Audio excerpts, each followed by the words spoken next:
Geocaching is super awesome, especially when traveling. Here's the geocache image. My sister-in-law Julie is going to talk about geocaching because she's kind of the geocache expert in our family. Julie, take it away. Geocaching is when you use GPS coordinates to find hidden treasures, and you can do it using a GPS on your phone or a handheld GPS unit.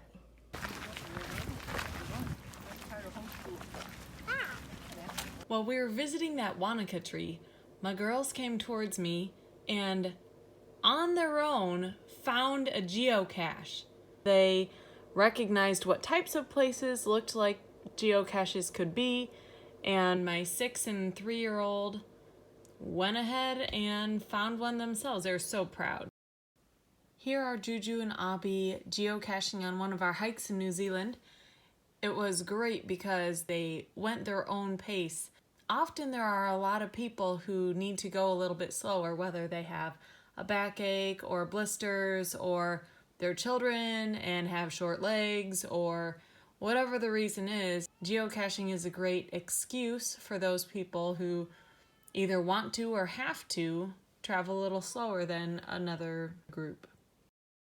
I enjoy hiking. I don't love hiking, but if you have a geocache that you're looking for along the way, it helps to give it a kind of a purpose or a feeling of, hey, you accomplished something when you find it. It's a good reason to stop and take a little break, have some water, and it's something that the kids can do along the way. And now, how to geocache with Kiwi and Sloth. Hey Kiwi, I've been looking everywhere for that geocache.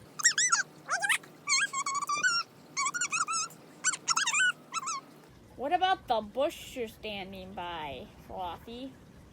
Well, that would match the clue. The clue said, it's not a burning bush.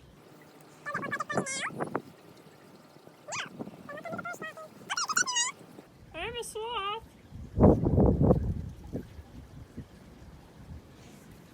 I found it. Way to go! I knew you could do it!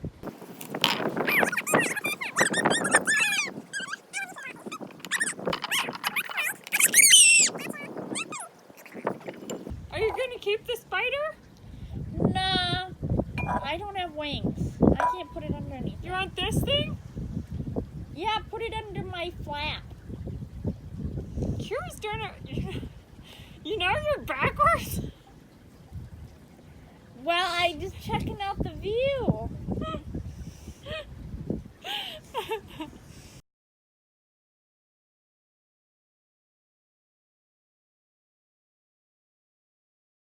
Don't forget to sign the log.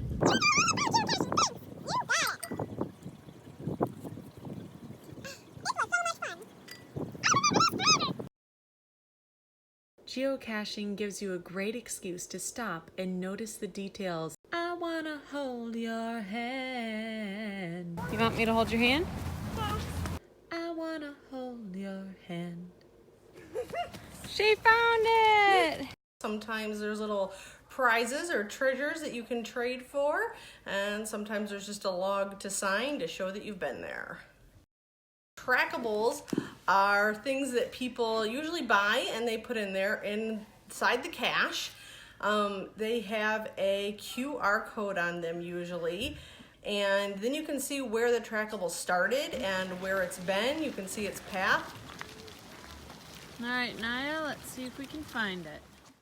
If you want to get started with geocaching, download the app. It's geocaching.com, and you can create a free user account. So if you pay for the premium membership, you can filter and sort what kind of geocaches you want to look for. There's earth caches, there's multi-caches where you have to go to different coordinates and figure out a puzzle or solve something to get coordinates for new ones. Sometimes you have to solve riddles.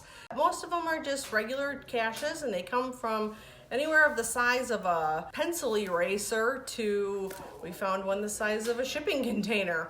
You can do it with your 2- or 3-year-old, to your teenagers, to grandpas and grandmas. One of the geocache rules is you can't let anyone who's not geocaching know what you're doing. Hey, what are you guys doing here? Nothing. What are you doing here? Nothing. Leads to some hilarious awkward moments.